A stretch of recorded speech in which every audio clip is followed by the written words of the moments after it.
Bom dia, irmãos, a graça e a paz do Senhor.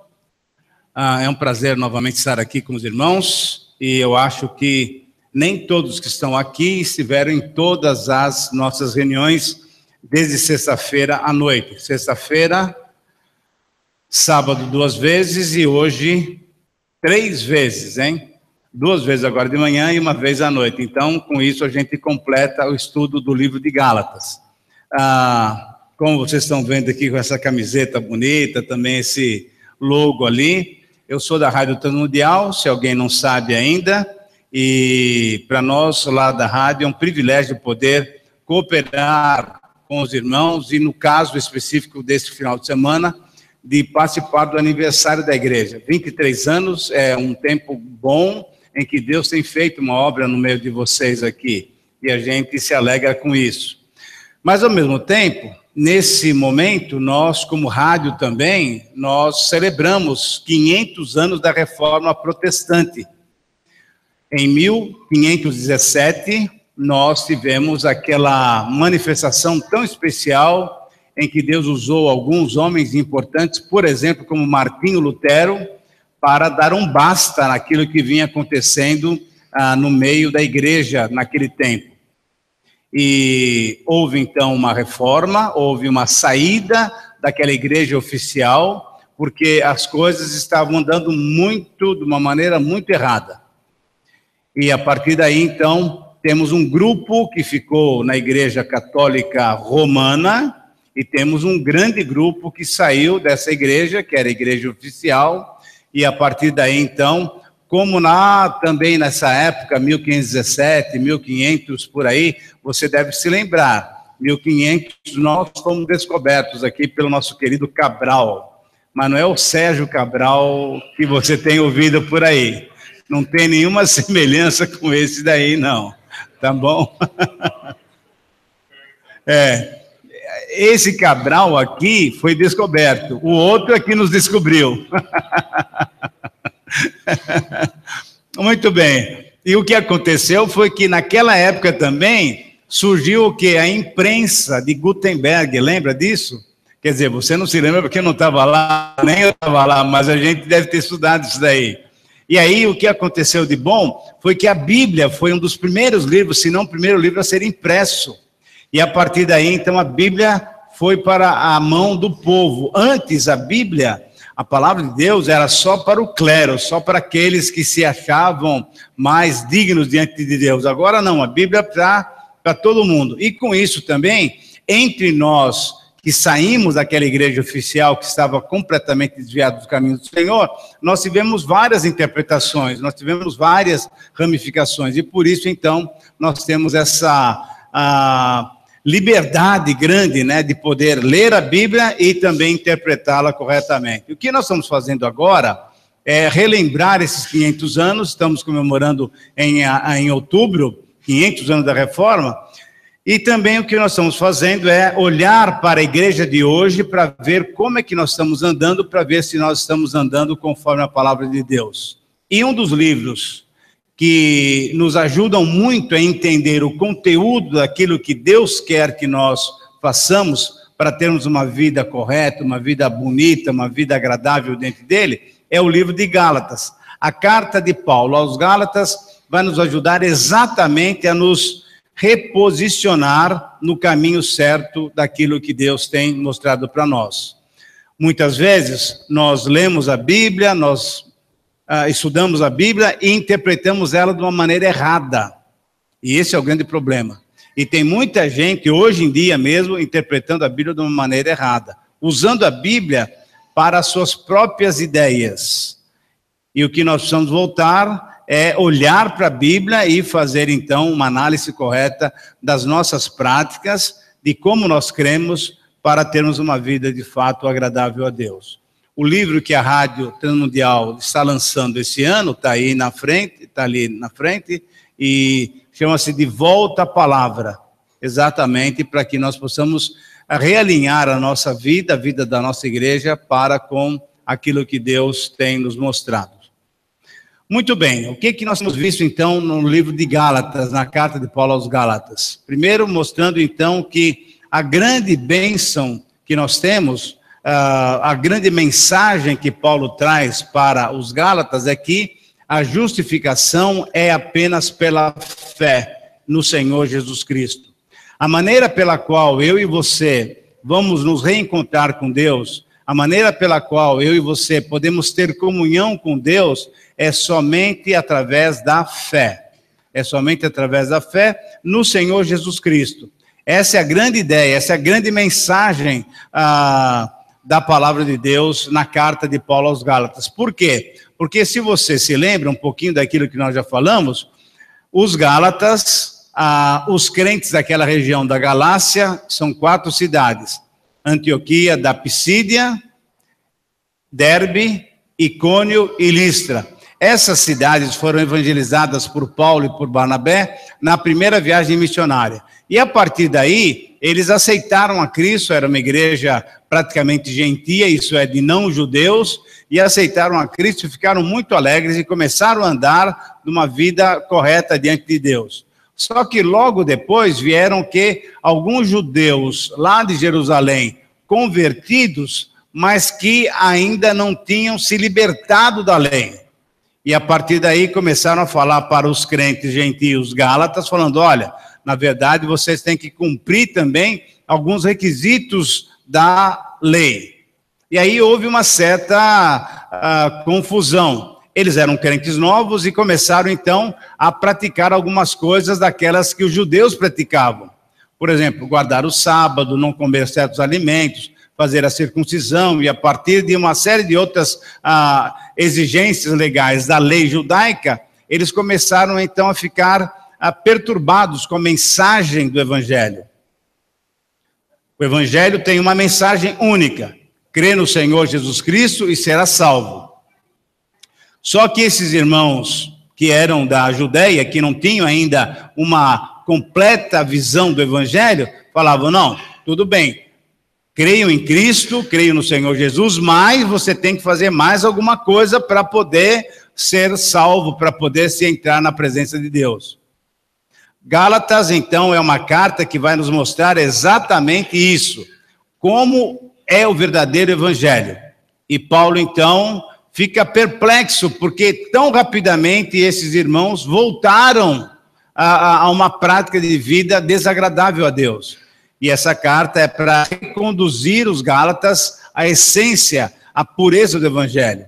E o que nós estamos vendo hoje aqui, então, nesses dias, é exatamente isso. Uma análise para a gente olhar para a nossa própria vida, para a vida da igreja, para ver como é que nós estamos crendo. E para a nossa prática, para ver como é que nós estamos vivendo o Evangelho. Vimos no capítulo 1 que Paulo fala que o Evangelho tem que ser vivido de uma maneira correta, porque ele tem uma origem, o quê? Divina. Não é uma mensagem humana, é uma mensagem divina. Ele veio do céu para nós, veio do céu para Paulo e Paulo para nós, portanto, nós devemos viver de uma maneira coerente. No capítulo 2, Paulo então mostra uma verdade muito preciosa, que ele mostra um pouquinho da sua vida, mas ele chega lá no final do capítulo 2 e falando o seguinte: essa vida de fé, essa vida que Deus exige de nós, é uma vida que você não vai viver, mas é Cristo que vive em você. Lembra de capítulo 2, versículo 20? Logo já não eu mais sou quem vive, mas Cristo vive em mim. E essa é a mensagem da carta de Gálatas para nós. Você não deve mais viver, mas Cristo deve viver em você. Você tem que dar toda a liberdade para que Cristo viva em você. No capítulo 3, conforme nós vimos ontem à noite, nós encontramos uma outra grande verdade especial, que é a ideia de que agora nós não somos mais bebês, não somos mais filhos menores, porque agora estamos livres da lei, que era o nosso tutor, que era o nosso aio.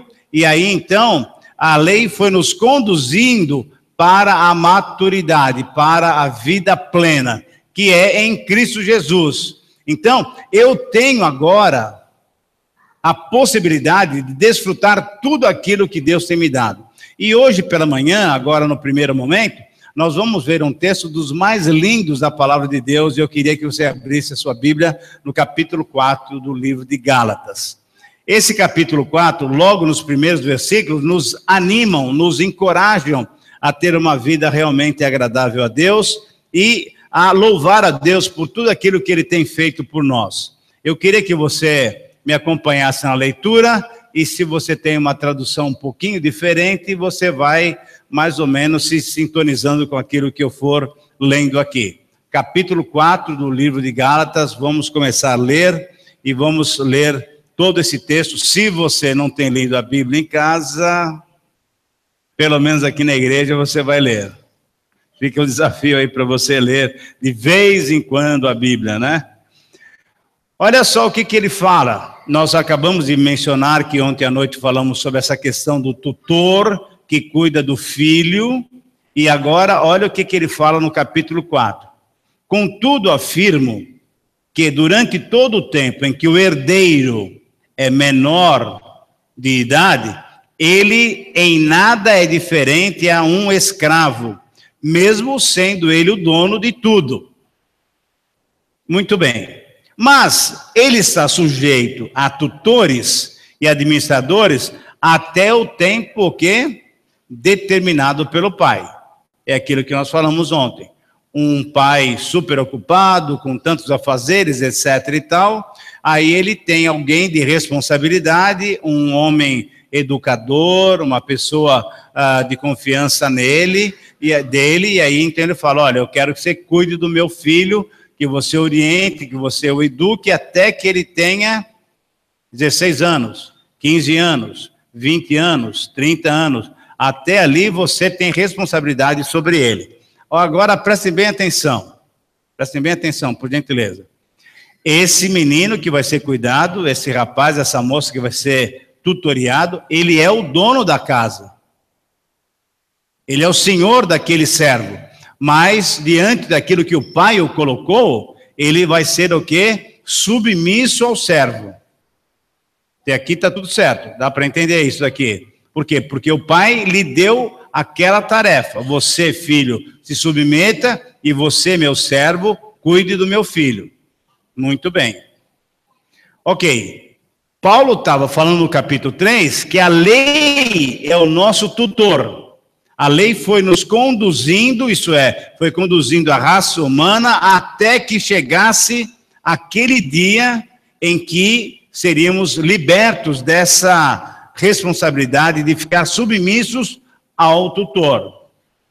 No caso aqui da palavra de Deus, até que chegasse Cristo, que nos libertaria desse tutor. A lei, então, agora perderia o seu efeito. E olha o que Paulo fala aqui nos versículos posteriores.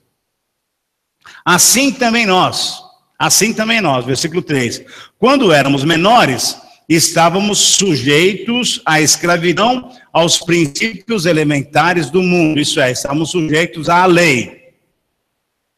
Vindo, porém, esse é um versículo que você deve grifar na sua Bíblia, e quem tem Bíblia no laptop, no celular, no tablet, vai ter que se virar, vai ter que marcar a Bíblia aí, porque esse versículo é um dos mais importantes. Então, por favor, sublinhe. Se você não tiver uma caneta, e não vai dar para usar caneta, a minha sugestão é que você pegue o seu tablet e passe um prego nele. Que aí você nunca mais vai esquecer que tem um versículo importante exatamente naquelas linhas ali. Muito bem, olha o que acontece no versículo 4, que coisa maravilhosa. Mas vindo a plenitude dos tempos, Deus enviou o seu Filho. Quem é? Jesus Cristo. Nascido de mulher, nascido debaixo da lei, para resgatar os que estavam debaixo da lei. Ela era a nossa tutora, então nós estamos sob o seu controle. A fim de que recebêssemos o quê? A plena adoção de filhos. Então agora somos filhos maiores, filhos responsáveis. E por quê? Sois filhos, olha que consequência bonita. Deus enviou ao nosso coração o Espírito Santo, o Espírito do seu Filho, que clama o quê? Abba Pai, que quer dizer papai. Papai. Porque agora eu tenho total condição de me relacionar com meu pai. Eu não preciso mais me relacionar com o meu tutor, mas agora é direto com meu pai. E eu tenho essa liberdade de chamá-lo de papai.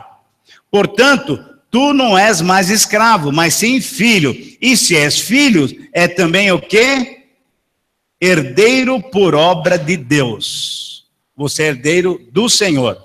No passado, quando vocês não conheciam a Deus, costumáveis servir aos que por natureza não são deuses. Isso é, adoravam os ídolos. Agora, porém, que já conheceis a Deus, ou melhor, sendo conhecidos por Ele, como podeis voltar a esses princípios elementares, fracos e pobres, aos quais vocês querem de novo se submeter? Se você já é filho pleno, por que você quer viver novamente sob o tutoriamento da lei? Versículo 10. Guardais dias, meses, tempos e anos, pode comer isso, não pode comer aquilo, faz isso, não faz aquilo. Vocês estão novamente debaixo do regime da lei. Temo que eu talvez tenha trabalhado em vão, inutilmente para convosco. Irmãos, peço-vos que torneis como eu, porque eu também me tornei como vocês. Nenhum mal me fizesse. Na verdade, Paulo agora abre o coração com a igreja de Gálatas. E sabeis que foi por causa de uma enfermidade física que vos anunciei o evangelho pela primeira vez. E vocês não me desprezaram, nem rejeitaram aquilo que o meu corpo era uma provocação para vós. Pelo contrário, vocês me receberam como se eu fosse um anjo de Deus, como o próprio Cristo Jesus. Onde está aquela vossa alegria? Porque eu mesmo dou testemunho de que, se fosse possível, vocês teriam arrancado os próprios olhos para dá-los para mim. Será que eu me tornei vosso inimigo só por falar a verdade? Só por chamar a atenção de vocês, eu estou sendo inimigo? Que é isso? Aqueles que mostram interesse pessoal por vós, não agem com boas intenções, mas sim para vos excluir, para que mostreis interesse pessoal por eles. É bom sempre ser objeto de interesse pessoal, e não só quando estou presente convosco. Meus filhos, é assim que Paulo se dirige aos Gálatas e se dirige a nós também. Meus filhos, por quem ainda sofro de novo as dores de parto até ser Cristo formado em vós. Bem que eu gostaria de estar agora presente convosco e mudar o tom da minha voz, mas eu estou perplexo a vosso respeito. Vamos ficar até aqui, o versículo 20, e depois nós vamos continuar lendo o texto tão importante. Então, o que Paulo está dizendo, em certa medida, em resumo, é isso daqui. Somente o verdadeiro evangelho nos dá condições de ter o quê? Uma nova posição diante de Deus. Somente o verdadeiro evangelho nos concede essa nova posição diante de Deus. E qual é a posição? Agora é uma posição bem clara. Não mais filhos menores, não mais filhos que não entendem tudo, não mais filhos que são ainda o quê? Irresponsáveis, mas agora um filho pleno, que conhece o pai, que na verdade é conhecido pelo pai, e um filho adulto, que tem responsabilidades, mas um filho pleno, no seu gozo pleno da sua filiação. A nova posição que nós temos em Cristo. Isso é, se você está em Cristo, você de fato é um filho de Deus. Não é mais apenas uma criatura de Deus, ainda orientado pela lei. Graças a Deus, o Senhor Jesus Cristo veio na plenitude do tempo, Ele veio e nos deu essa autorização. Agora você está livre do meu tutoriamento. Agora você se dirige diretamente ao Pai. Que grande bênção, que grande bênção.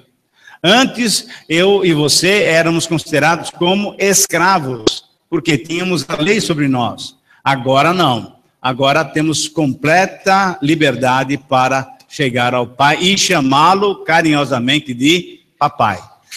Então, nesse capítulo, a gente vai encontrar exatamente 3 ilustrações que podem nos ajudar a entender o papel da lei, o papel de Cristo e o nosso papel.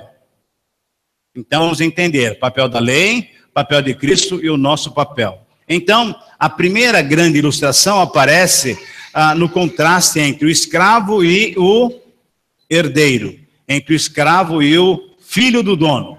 Muito bem, o que nós temos aqui?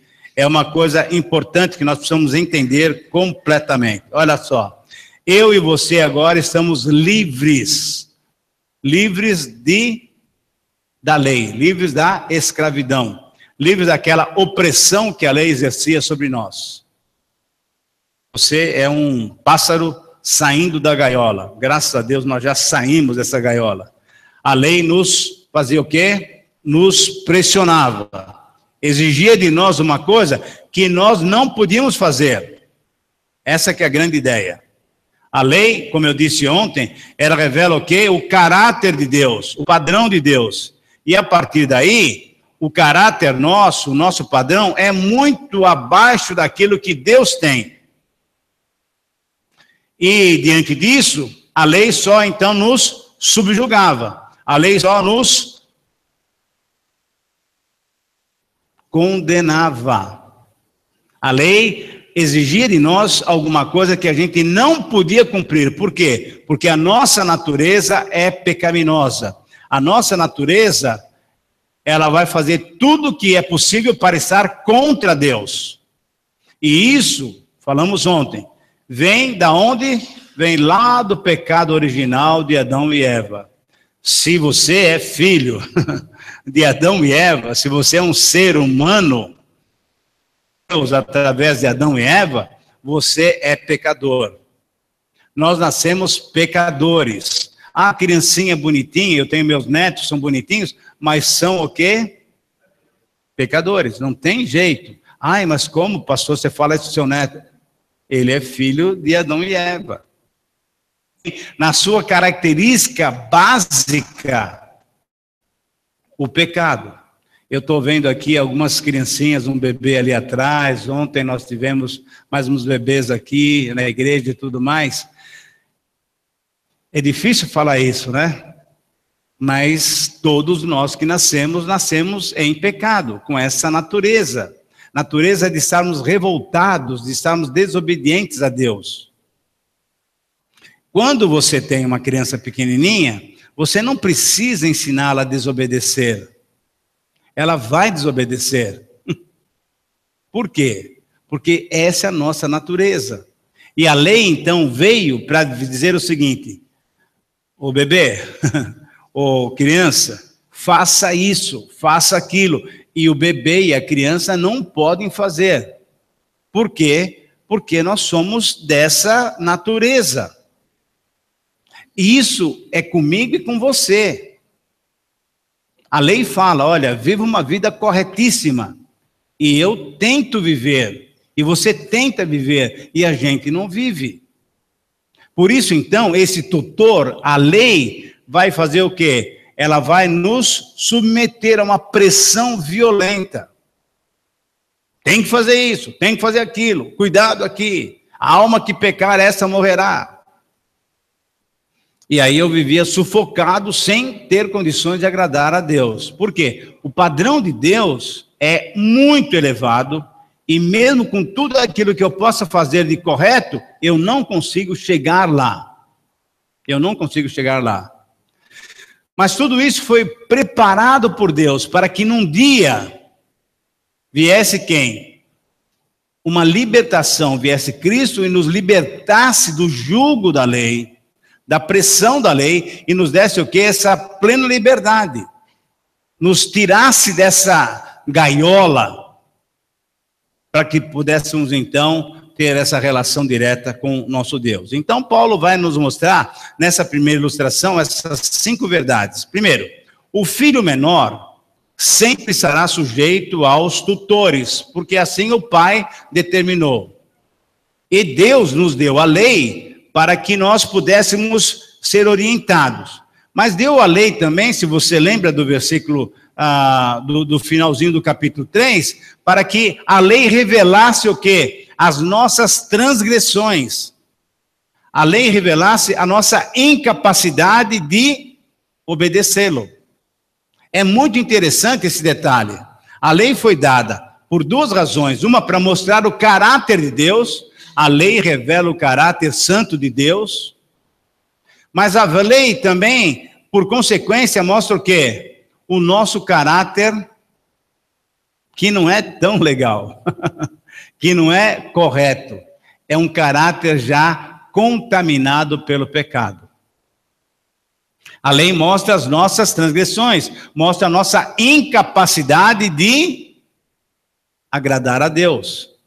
Então, em primeiro lugar, nessa nova posição, temos que entender o seguinte: antes nós éramos menores e sujeitos aos tutores. Quem é o nosso tutor? É a lei. Aquela pessoa que talvez nessa manhã esteja aqui, que ainda não tem o Senhor Jesus Cristo como Senhor, o libertador da sua vida, você está sujeito à lei. E a lei exige de você um comportamento 100%. E quero te dizer uma coisa: você não pode ter esse comportamento 100%. Por quê? Porque você é de natureza, você é pecador. O homem sem Cristo, ele é impossibilitado pela sua própria natureza de cumprir a lei de Deus. Então, a primeira verdade é essa: o homem sem Cristo está debaixo da lei. O dono, olha só, que é filho do dono, ele está debaixo desse tutor. Segundo contraste muito interessante, é visto aqui que o filho menor vai ser emancipado aonde? Quando o pai determinou, no tempo certo, senhor tutor, o senhor deixa o meu filho, porque agora ele vai se tornar maior responsável. Então, novamente essa ideia. Com 13, 14, 15, 20, 30 anos, o pai fala assim: ô senhor tutor, até ali o senhor cuida do meu filho. O senhor vai orientando o meu filho, vai mostrando para ele como que ele deve viver. Mas a partir daquela idade, ele já tem responsabilidade. E o que aconteceu? Olha novamente o versículo 4. Na plenitude do tempo, não foi nem um pouquinho antes, nem um pouquinho depois, na hora certa, Deus enviou o quê? Jesus, para fazer o quê? Para nos libertar desse tutoreamento da lei, dessa pressão da lei. O filho menor, então, foi o quê? Emancipado, foi libertado. E nós somos libertados pelo Senhor Jesus Cristo. Conhecereis a verdade, como é que é? E a verdade vos libertará. Jesus é a verdade, eu sou o caminho, a verdade e a vida. Essa verdade que é Jesus nos libertou, nos trouxe o quê? Emancipação. Mas com a emancipação, o que eu tenho? Eu tenho agora responsabilidade junto com o meu pai, junto ao meu pai. Mas ao mesmo tempo, você se torna o quê? Herdeiro. Você agora assume as suas responsabilidades. Você se torna plenamente um filho, com condições de herdar aquilo que Deus ou aquilo que o pai tem prometido aos seus filhos. O que Deus tem prometido para nós? Nós lemos outro dia, ontem, Efésios capítulo 1, versículo 3. Ele tem prometido para nós o quê? Toda sorte de bênçãos espirituais nos lugares celestiais em Cristo Jesus. Você já é herdeiro, você já tem a posse dessas bênçãos espirituais. O problema nosso na igreja de hoje, como era na igreja de 1400 e alguma coisa, é exatamente esse. Nós queremos ter bênçãos o quê? Físicas, materiais. Quando Deus já nos deu em Cristo o quê? Toda sorte de bênçãos espirituais. Bênçãos que você não consegue medir, você não consegue mensurar. Bênçãos que vêm do quê? Daquela vida interior. Nós vamos olhar ainda nessa manhã o capítulo 5. E aí você vai ver que tipo de bênçãos que Deus tem para você e tem para mim. Alegria, paz, amor, benignidade, bondade, fidelidade. Você sabe o que eu estou falando, mas vamos chegar no capítulo 5 daqui a pouquinho. Então, essas bênçãos, essa herança, não é uma herança que vai acontecer somente lá depois da sua morte. Não, essa herança já começa agora. Essa nova vida, essa nova posição começa agora. Você também vai ser herdeiro, e quem é herdeiro é o quê? Ele é conhecido pelo Pai.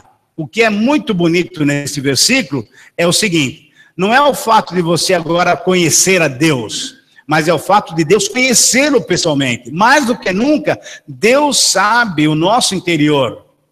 O que é mais importante, é eu conhecer a Deus ou Deus me conhecer? Paulo está falando o seguinte, que é mais gostoso, é mais importante, é mais precioso Deus me conhecer, Deus saber quem eu sou, Deus sondar o meu coração, essa plena liberdade que pode ter então um filho maior com o seu pai. Não é apenas o filho conhecendo o pai, falando, meu pai é assim, assado, etc e tal. Não, é o pai sabendo o quê? Quem é o seu filho. E essa é uma responsabilidade também, fazendo uma outra aplicação, para nós pais sabermos quem são os nossos filhos. Nessa época, inclusive, meus queridos irmãos, eu queria chamar a sua atenção para isso. Nós temos tanta possibilidade de perder os nossos filhos como nunca existiu numa temporada como seres humanos. Por quê? Porque nós estamos numa época de grande revolução na área da comunicação. E você sabe, computadores, laptops, celulares e tudo mais, e as crianças, os nossos filhos, muitas vezes ainda menores, estão tendo plena liberdade. Você quer dar um celular para o seu filho, que até eu acho que é interessante, para você ter controle sobre onde ele está, etc e tal, na escola, mas o problema é que ele pode acessar qualquer site. E você pode perder o seu filho, porque você não o conhece. Esse é o grande detalhe. E graças a Deus, esse pai conhece completamente a cada um de nós. Ele varre o nosso interior.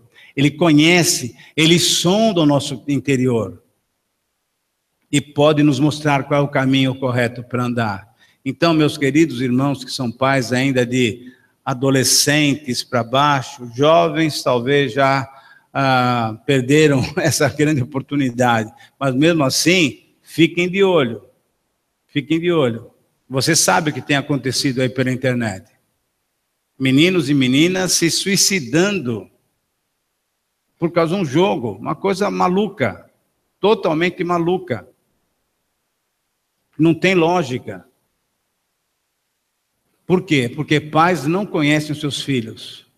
Graças a Deus, o nosso Pai nos conhece, nos conhece. Então, veja só, o filho herdeiro conhece e é conhecido pelo Pai. E no último momento ali, nos versículos 10 até 11, o filho herdeiro não volta a sujeitar-se mais ao tutor. Ele está completamente liberto, ele está plenamente maduro. E dessa maneira, então, nós podemos usufruir daquilo que Deus tem dado para nós, porque o Senhor Jesus veio no tempo certo para nos libertar dessa escravidão da lei. Muito bem, essa é a primeira parte que nós lemos até o versículo 11. E agora, Paulo vai falar um outro detalhe muito interessante. Ele fala, pessoal, eu estou admirado com vocês, porque vocês sabendo de tudo isso, vocês estão negando essa fé genuína e voltando à prática daquilo que não tem valor. São os princípios elementares. E aí então vem a segunda ilustração, que é o quê? Ele é um pai espiritual que está cuidando da sua família, dos seus filhos, e ele inclusive se coloca nesse texto como até uma mãe espiritual. Porque ele fala o seguinte, ele está ainda sentindo as dores de parto. Até o quê? Até Cristo ser plenamente formado nos Gálatas. Até Cristo ser plenamente formado em nós. Então, nós precisamos entender a palavra de Deus para que a plenitude de Cristo seja vivida por cada um de nós. Vamos dar uma olhada, então, nesses versículos e olhar para a tela para a gente ver essas divisões. O Pai suplica para que haja igualdade, isso é, por favor, entendam o que vocês têm agora em Cristo e ajam dessa maneira. Você tem uma vida completamente diferente. Irmãos, peço-vos que torneis como eu, porque eu também me tornei como vocês. Vocês, na verdade, têm que entender que eu, que era um grande pecador, porque persegui a igreja de Deus, eu me tornei agora o quê? Uma pessoa livre por causa do Senhor Jesus Cristo. Então vocês que antes adoravam ídolos falsos, que na verdade não são nem ídolos nem falsos, porque não são nada diante de Deus, do único Deus verdadeiro, eu quero que vocês se tornem iguais a mim, então que haja igualdade. O Pai, no caso aqui, é Paulo se colocando nessa ilustração, recorda a comunhão passada. E o Pai convoca para refletirem sobre essa situação. E aí Paulo dá um exemplo muito interessante, que pode nos ajudar a termos alguma coisa, alguma ideia do que era aquele espinho na carne.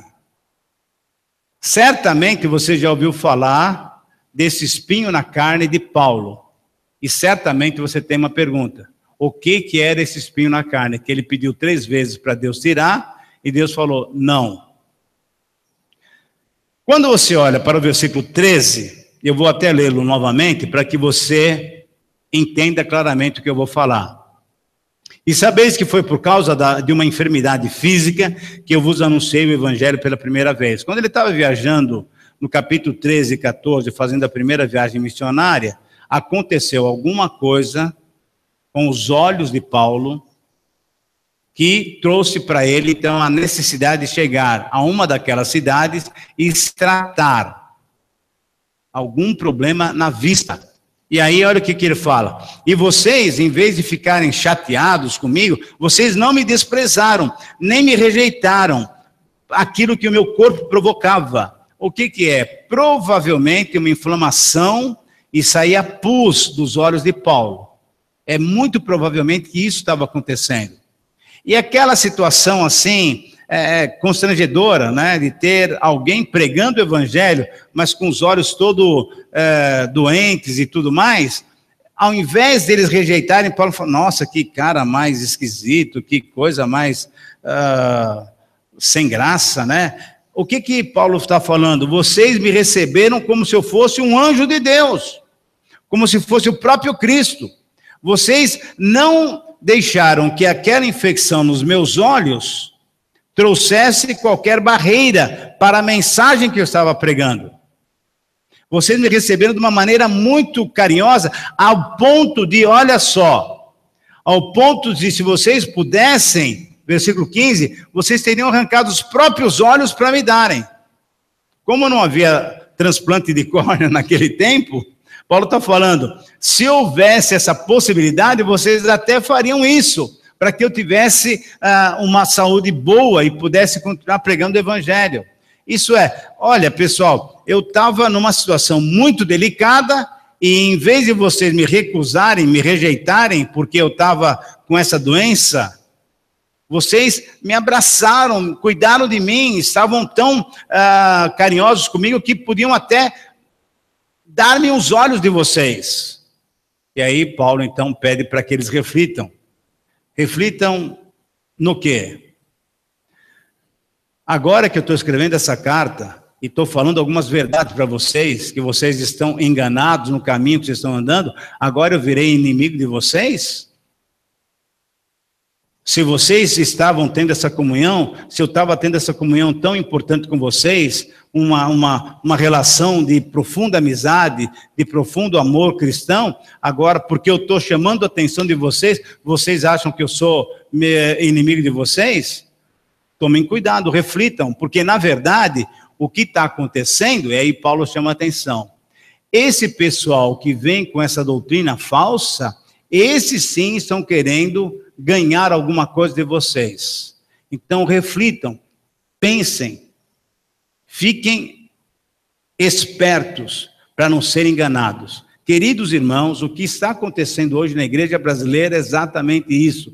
E eu peço em nome de Jesus Cristo, vocês aqui de Presidente Prudente, não se deixem enganar pelos falsos profetas. Nós estamos cheios de falsos profetas na televisão, usando a Bíblia, falando que Deus vai fazer isso, vai fazer aquilo, e Deus não prometeu isso. Deus não prometeu. O que Deus prometeu para você e para mim, sabe o que é? Alimentação e vestuário, só.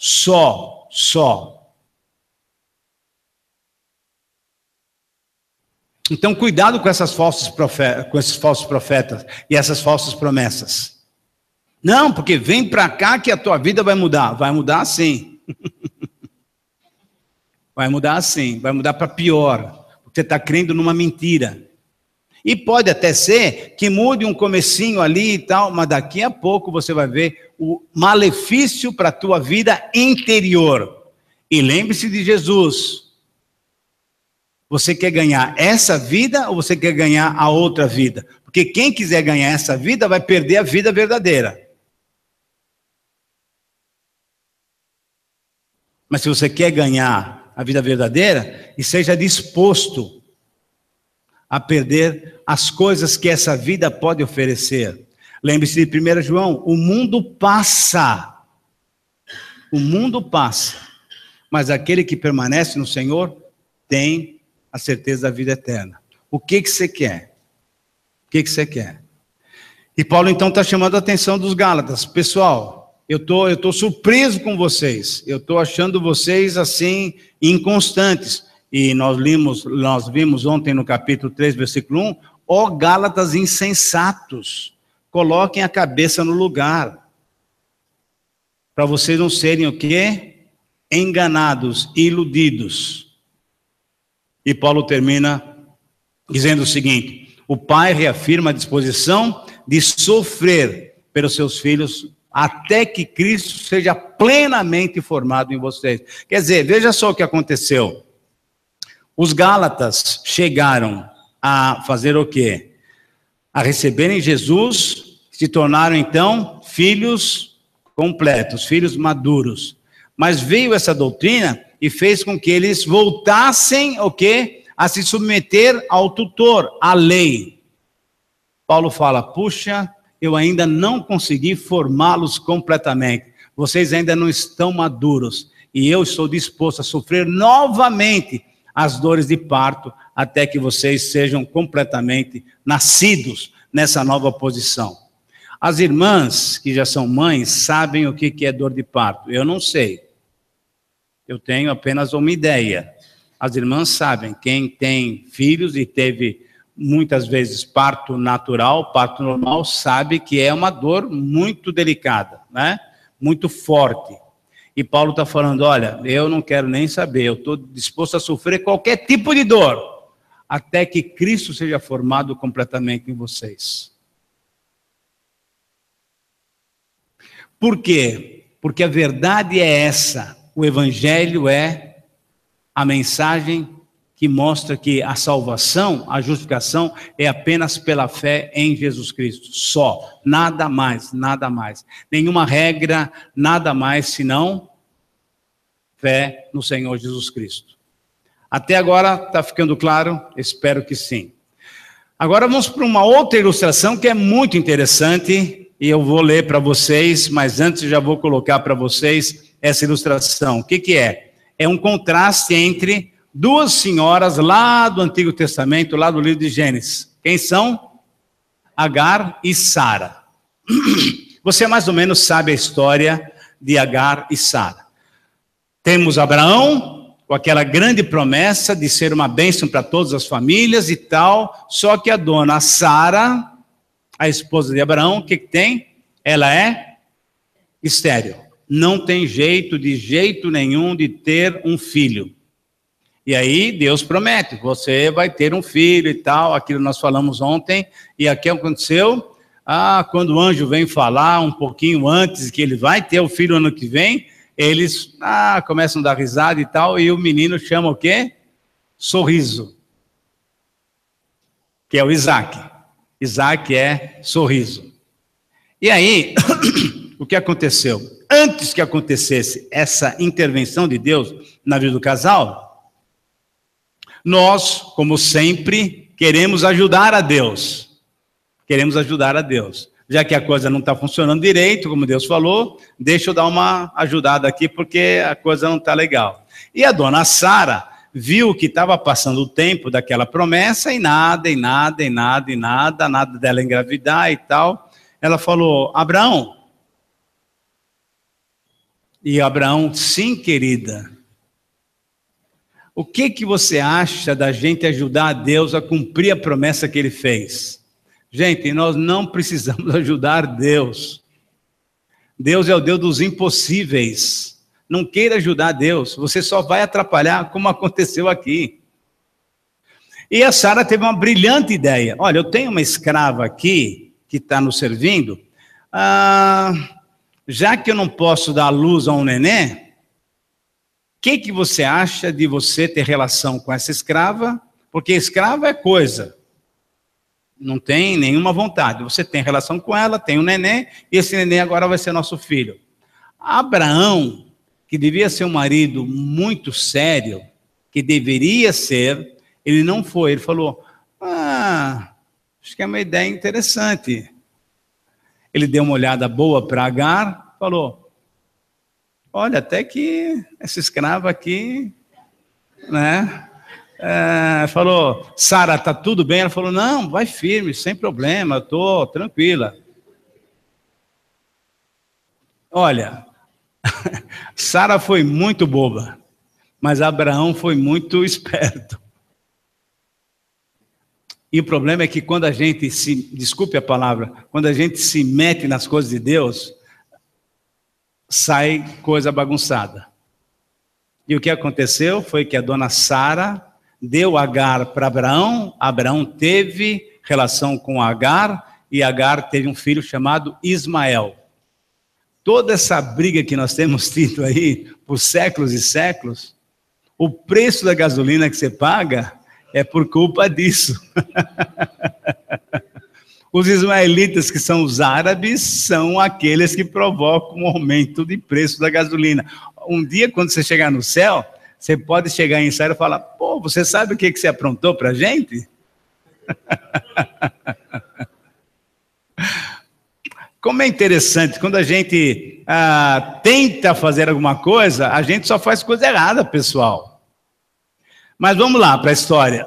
Aí então o que acontece?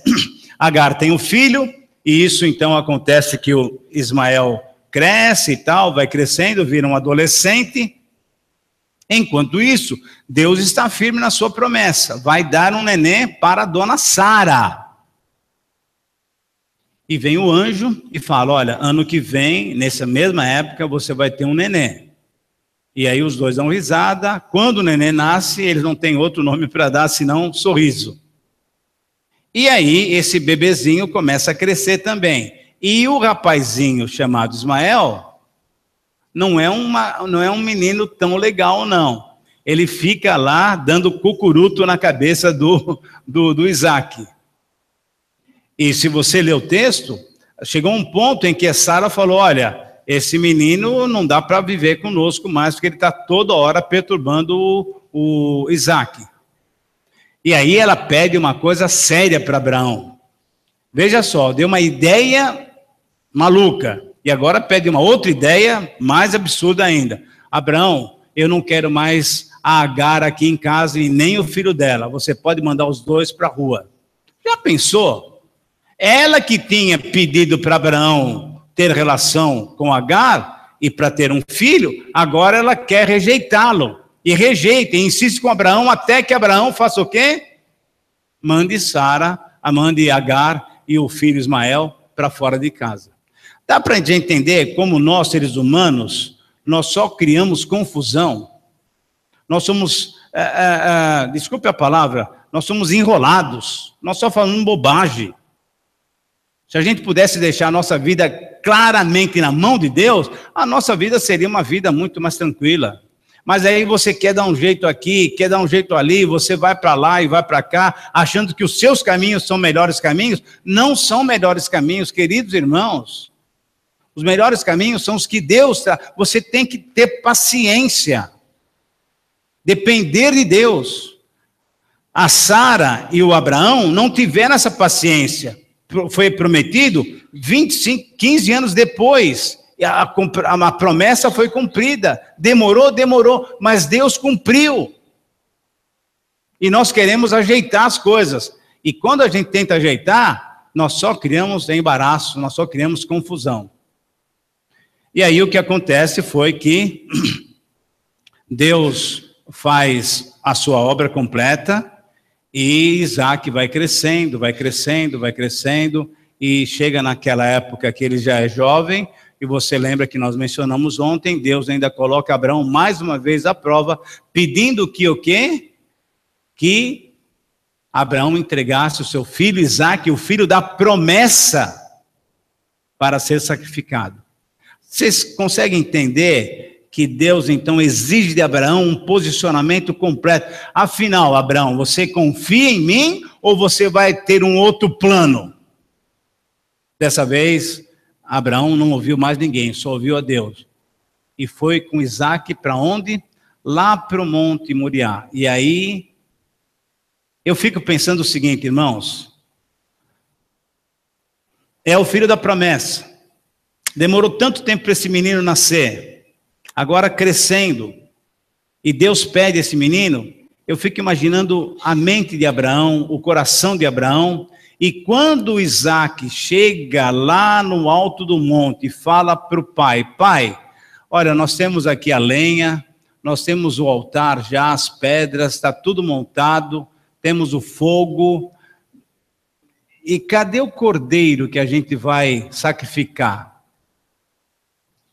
Já pensou o coração de Abraão? Como é que ficou? E ele disse, olha, fica tranquilo, porque Deus proverá.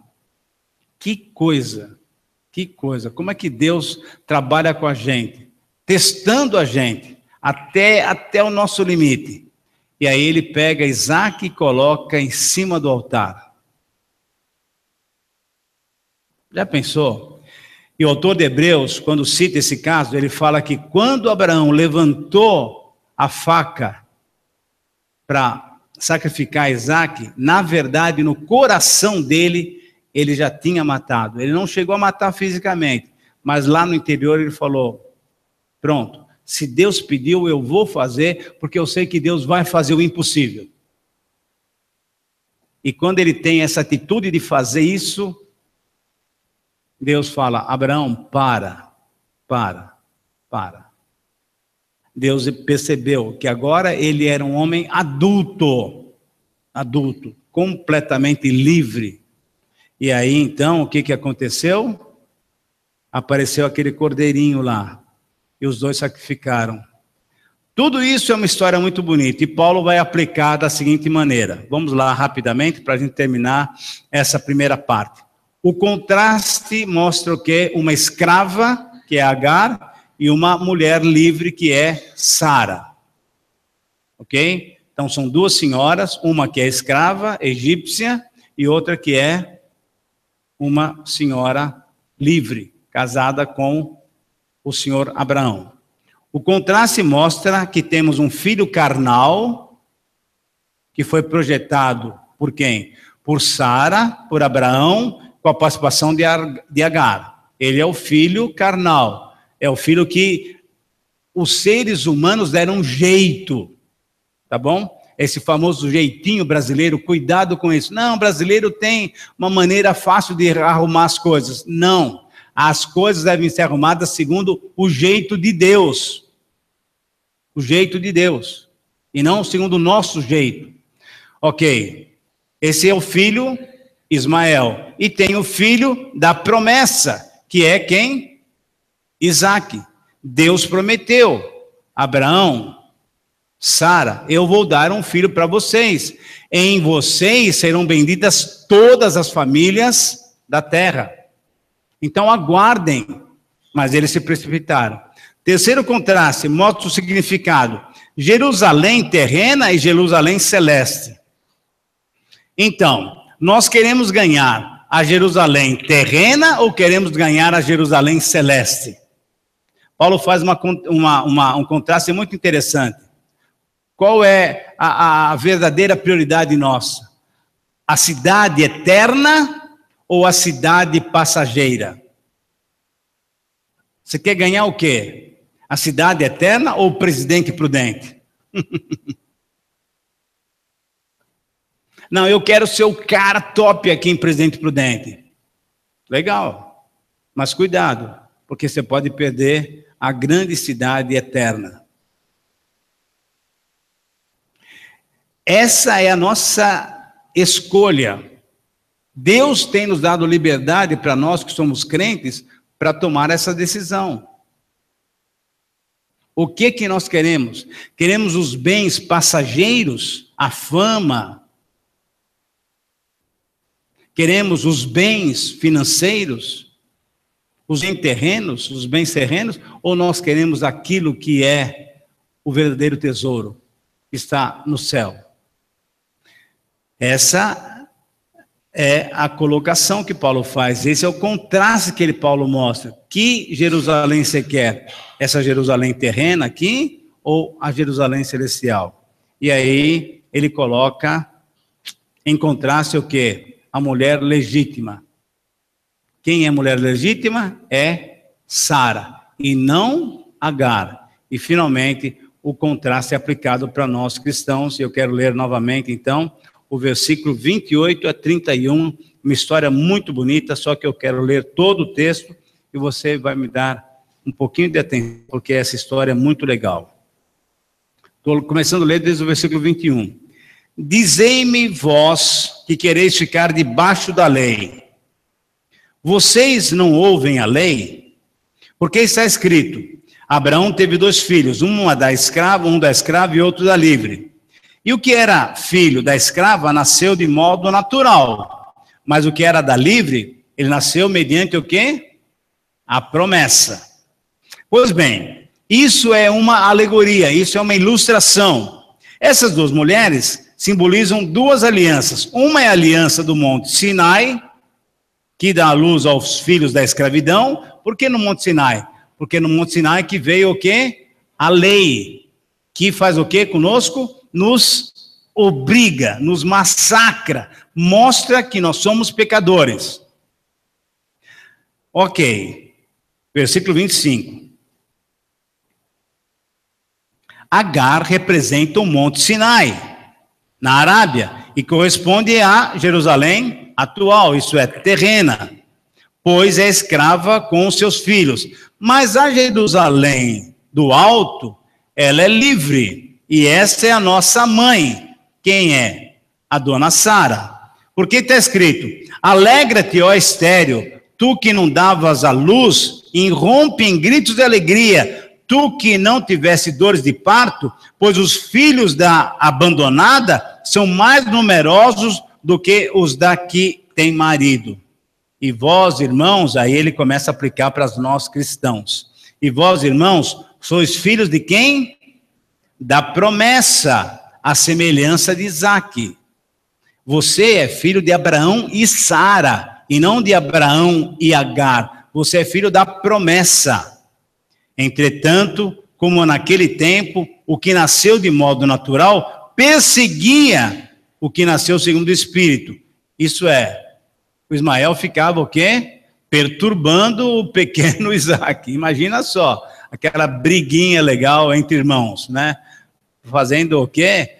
Passando rasteira nele, dando soquinho e tal, porque ele era mais velho já, talvez uns 12, 13 anos, e o Isaac está começando, então o mais velho ficando perturbando, tá? Ele perseguia o mais novo. Assim também acontece com vocês. Por quê? Porque o natural persegue aquele que é nascido do Espírito. E o que acontece conosco, irmãos? Não é um mundo que nos persegue, não é um mundo que fica nos acusando, não é um mundo que fica falando, vocês são tontos, ficar dando dinheiro para a igreja, ficar dando dinheiro para o pastor. Você já não viu isso daí? É ou não é? E isso tudo para quê? Para que a gente tente fazer uma maneira diferente, tente dar um jeitinho. Quando, na verdade, temos uma maneira e temos um jeito, que é o jeito do Senhor conduzir a nossa vida. Mas aí, Paulo mostra isso com as escrituras do Antigo Testamento. Expulsa a escrava, o seu filho, pois de modo algum o filho da escrava será o quê? Herdeiro. Ele não é herdeiro. Isso foi um arranjo humano. E o arranjo humano não herda o reino dos céus, não herda a herança de Deus. Portanto, irmãos, 31, vocês não são filhos da escrava, mas vocês são filhos da livre. Não há outra alternativa, senão receber o plano de Deus e deixar que esse plano nos conduza para o reino celeste. Não há essa possibilidade de você dar um jeitinho, não tem jeitinho. E Paulo está mostrando no contexto geral de Gálatas que não tem jeitinho. A vida que ele nos dá é simples. Creia no Senhor Jesus Cristo e será salvo. Nada de querer maneira, não tem outra maneira. Vida nova, nova posição, é nossa fé pura e simples no Senhor Jesus Cristo. Duas alternativas estão diante de nós. Vivemos aprisionados por regras, regulamentações humanas e pedaços da lei mosaica, ou desfrutarmos a liberdade que só Jesus já nos e concede continuamente. Você que tem que decidir. Você quer voltar a viver como um filho menor, sob a tutela da lei, ou você quer viver como um filho completamente adulto, maduro, livre, sob orientação direta do Pai, do Pai. Essa está posta. A decisão é sua. Que tipo de vida você quer viver? Amém? Que Deus possa nos abençoar e possamos viver dessa maneira. Duas alternativas: viver aprisionado ou desfrutar da liberdade. Viva e diga: Jesus me libertou. Vamos orar? Fazer uma oração, depois temos algumas orientações aí sobre o cafezinho, tá bom? Deus querido, muito obrigado, porque na plenitude dos tempos o Senhor enviou Jesus Cristo para nos dar a salvação, para nos dar a filiação plena. Obrigado porque podemos chamar o Senhor de papai, de paizinho. Muito obrigado por essa possibilidade que temos. Dê-nos, Pai, forças para mantermos a nossa vida em plena liberdade, como o Senhor tem dado para nós. Receba o nosso louvor nessa manhã e nesse momento de comunhão agora, possamos ter muitos relacionamentos bons, refeitos, possamos ter uma vida plena, como filhos teus, herdeiros da tua promessa, pela tua palavra que nos conduz ao teu jeito de viver. Receba o nosso louvor e a nossa adoração, nós fazemos isso em nome de Jesus. Amém.